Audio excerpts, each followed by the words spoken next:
So what's up guys, welcome back to Infinitix Photography Motovlog Edition guys.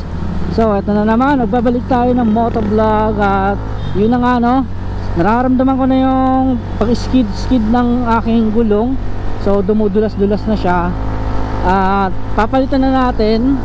Kaya pupunta tayo ngayon sa Beast Commonwealth. So doon tayo magpapalit ng gulong, doon sa shop ni Sir Idol Red Sweet Potato. So doon ko na una siyang dinala nung nagpalit ako ng gulong na to, Beast Tire Flash. Bali 110/80, then sa likod 140/70. Yun ang ipapalit natin, same ng size ng stock. So sa pagra-ride ko, itong Beast Tire, napakakapit niya talaga, legit. Sa katagalan na 10,000 plus kilometers yung tinakbo na itong nahiga ko na siya na rin ng sagad kahit pa paano sa Marilake. Bumabanghin kasi tayo, kagaya niyan guys, nakita nyo. So magpapalit na tayo dahil ramdam ko na, lalo na pag maulan at basa yung kalsada, dumudulas-dulas na yung likod ko rin ng gulong. So pupunta tayo doon ngayon at samahan nyo ako ngayon sa papuntang Beast Tire Commonwealth. So noong April ata yun napalitan ko, nasa 2,200 kilometers na yung stock ko. So pinalitan ko agad kasi di naman ako tiwala gaano sa stock tires dahil alam mo naman madami nababalita na madulas daw. So pinalitan natin agad yun. So itong natin, safety din natin para para mas makapit yung gulong na natin ginagamit.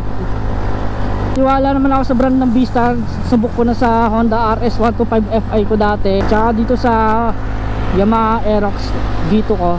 Siyempre sa naman sa ulan, nasubukan ko rin naman. Di naman ako dinulas ng Beast Tire talaga. So nakakita nyo naman yung banking na yun. So marami pa akong babaguhin dito sa aking Yamaha Aerox 155. Bala ko rin itong pakabitan ng nagte-trending na chismis kabelsetan. So soon papakabit tayo nun. Ang nagtitinda lang rin naman sa 10 Avenue yun ay sa 10 Avenue nakilala, DK Moto Shop. So iniiwasan ko rin yung buhangin kasi delikado rin yun pag napadaan ka doon tapos nag-brake ka, malamang semplang ka, lalo na langis. Ayun, dito na tayo, kanan. Yan.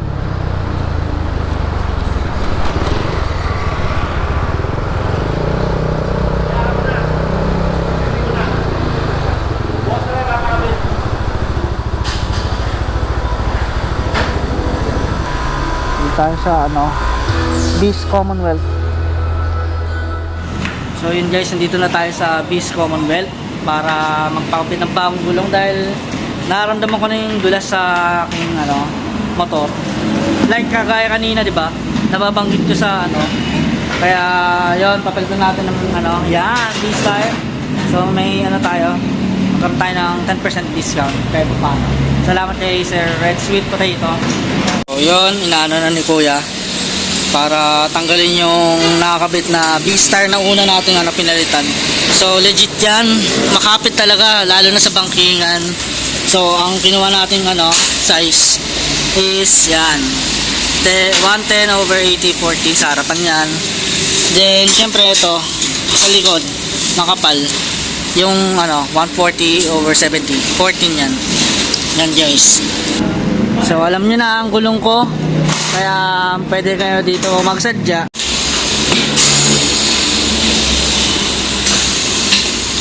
Yun, may machine silang ginagamit. Yan. Diba?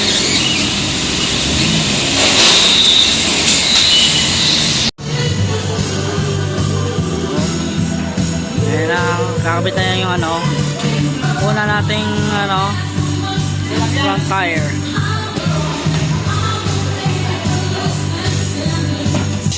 Kaya yan kuya, free tire sealant. Pwede ba yung gulong?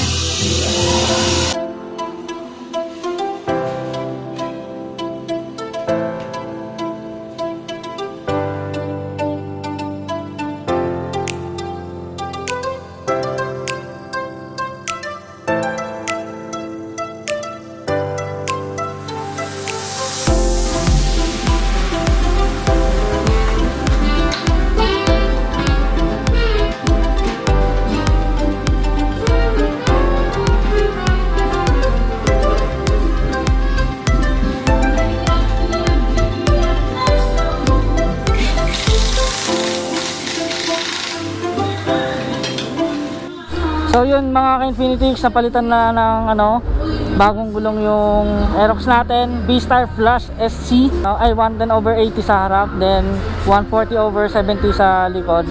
So salamat kay Sir Idol Red Sweet Potato, kahit pa paano may discount. Then kay kuya nga nagkabit, upod na pala yung brake pad ko sa harapan, tsaka yung brake shoe ko sa likod masyado ng sagad, kaya pinalitan na natin ng Phyto at RCB kung nakita nyo kanina. So lalarga na tayo. Yun mga ka-Infinitix, natapos na yung pagpapakabit natin ng bagong gulong dito sa Bis Commonwealth. At yun na nga, buti na lang nagpalit na agad ako kasi nga upod na yung brake pad ko tsaka brake shoe ko, so, masyado ng sagad. Buti na lang nakita namin ni kuya nagkakabit, kaya maraming salamat sa kanya, no. Napabili ako bigla tuloy ng tapos na yung vlog natin dito, tatapusin mo na. Wala nang masasabi pa dahil pinakita ko lang sa inyo. Then syempre kung naghahanap kayo ng magandang klaseng gulong, recommend ko sa inyo B-Star talaga, guys. So once again, this is Infinitix Photography Motovlog Edition. Ride safe to and God bless. Peace yo.